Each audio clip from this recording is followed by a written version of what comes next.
N'hésitez pas à liker la vidéo si elle vous plaît et si vous êtes nouveau sur la chaîne, n'oubliez pas de vous abonner et d'activer la notification pour ne rater aucune de nos prochaines vidéos. On commence.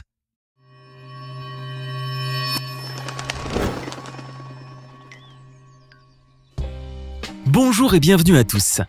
Avez-vous déjà imaginé qu'un bébé puisse avoir des super pouvoirs? Non?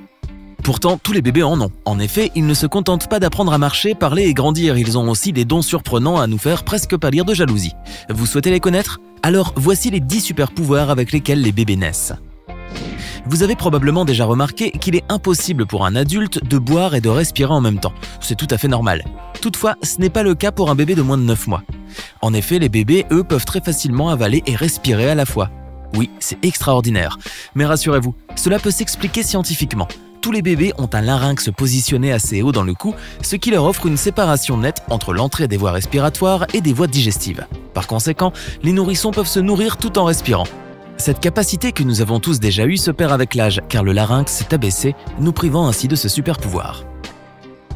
Les bébés ont bien plus de capacités que les adultes. Ils peuvent réaliser des exploits qu'ils ne parviendront pas à refaire lorsqu'ils seront plus âgés. C'est ainsi qu'ils peuvent distinguer très facilement les visages, bien mieux parfois que les adultes. En effet, selon une étude menée par des scientifiques britanniques de l'université de Sheffield et de celle du Collège de Londres, les nourrissons peuvent faire la différence très rapidement entre deux singes habillés de façon identique, tandis que les adultes n'y parviennent pas facilement, puisqu'ils mettent beaucoup plus de temps à distinguer une image de l'autre. Les résultats de cette étude ont été basés sur une analyse cérébrale et sur les mouvements oculaires des nourrissons au moment où ils voient une série de photos de visages humains et de singes.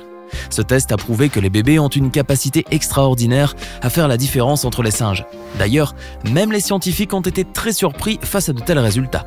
Cela suggère que les bébés ont des capacités beaucoup plus poussées que celles des adultes. Mais malheureusement, elles se perdent avec l'âge. Un bébé passe du temps en milieu aquatique bien avant sa naissance. Dès qu'il voit le jour, il est une sorte de bipède terrestre. En effet, l'être humain conserve à la naissance la faculté de se mouvoir en milieu aquatique puisque, au final, c'est de là où il vient. Ainsi, les bébés se sentent aussi à l'aise dans l'eau qu'ils étaient dans le ventre de leur mère. C'est pourquoi ils ont ce que l'on appelle un réflexe natatoire, c'est-à-dire qu'ils bloquent leur respiration et agitent leurs bras et leurs jambes lorsqu'ils sont sous l'eau. Donc tous les bébés peuvent nager instinctivement. De plus, cela est pour eux un moment de parfaite détente.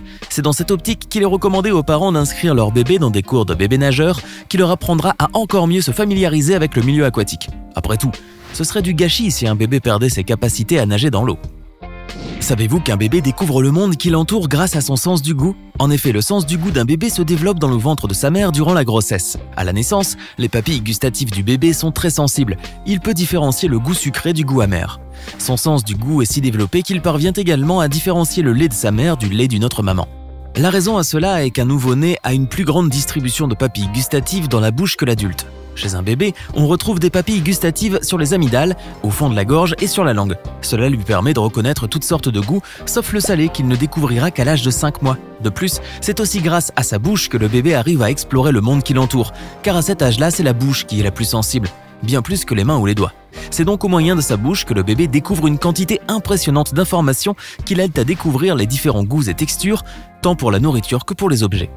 C'est ce qu'on appelle l'exploration buccale qui consiste à tout porter à sa bouche. Ainsi, le bébé a le sens du goût qui est surdéveloppé durant la première année de sa vie. N'est-ce pas incroyable? Les bébés ont le pouvoir de changer leurs cheveux de manière naturelle. Seulement, cela n'émane certainement pas de leur volonté, mais de celle de la génétique. Ainsi, nous savons tous que les cheveux des nouveau-nés tombent durant leurs premiers mois de vie. S'ils étaient lisses ou bouclés, il se pourrait que cela change complètement, et cela concerne également la couleur des cheveux. Un bébé peut venir au monde avec des cheveux noirs pour finalement devenir blond plus tard. En plus de cela, il est presque impossible de prévoir avec exactitude la couleur de cheveux d'un bébé car cela change durant plusieurs années. La véritable couleur des cheveux n'est visible qu'à partir de 18 ans. Entre-temps, l'enfant verra ses cheveux changer tout au long de son enfance. D'ailleurs, il n'est pas rare de voir des cheveux continuer de foncer même après les 18 ans. Cela est dû à la présence de mélanine qui ne cesse d'augmenter avec l'âge. Par conséquent, le type, comme la couleur des cheveux, changeront complètement avec le temps.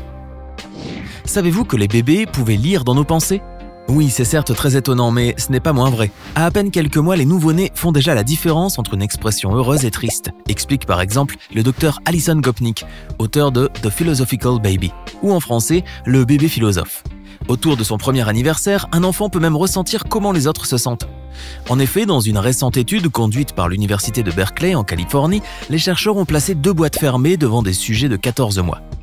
Les enfants ont observé un adulte regarder à l'intérieur d'une boîte et avoir l'air apprécié, puis jeter un coup d'œil à l'autre et avoir l'air dégoûté. Les bébés ont ensuite dû choisir entre les deux boîtes et la plupart ont choisi la boîte qui rendait l'adulte heureux. En conclusion, non seulement les bébés devinent si vous êtes heureux ou triste, mais ils sont également dotés d'empathie dès leur plus jeune âge et tenteront de vous donner le sourire et un sentiment de satisfaction aussi souvent qu'ils le peuvent. Si on faisait comme eux. On a longtemps cru que les bébés étaient dépourvus de mémoire et qu'avant l'âge de 5 ans, l'enfant emmagasinait très peu de souvenirs. Évidemment, c'est totalement faux. En fait, les bébés enregistrent tout ce que vivent leurs parents, et ce même avant leur conception. De plus, l'enfant ressent tout ce que sa maman vit, pense et ressent.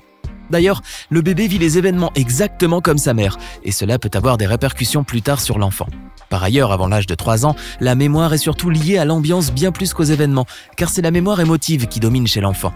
Ainsi, le bébé est une sorte d'éponge qui retient tout ce qui se passe autour de lui. Néanmoins, selon des études, un bébé de 6 mois possède une mémoire d'environ 48 heures. Un bébé de 9 mois a des souvenirs qui peuvent remonter à 1 mois, et à l'âge de 20 mois, ces souvenirs peuvent dater d'1 an. Aussi, il est à savoir que l'enfant ne retient pas ce qu'il veut, mais uniquement ce qu'il a marqué sur le plan émotif.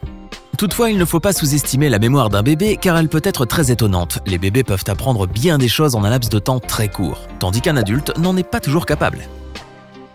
Les bébés ne cesseront jamais de nous surprendre. On pense souvent qu'ils ne savent pas grand-chose, mais en réalité, ils peuvent comprendre beaucoup plus de choses que les adultes. Par exemple, ils parviennent à comprendre les chiens. D'ailleurs, c'est en ce sens qu'une étude a été menée sur des bébés âgés de 6 mois à peine. Cette étude avait pour but de savoir si les bébés étaient capables de comprendre les chiens. Suite à plusieurs tests effectués par des scientifiques, il a été démontré que les bébés sont bel et bien capables de comprendre cet animal de compagnie.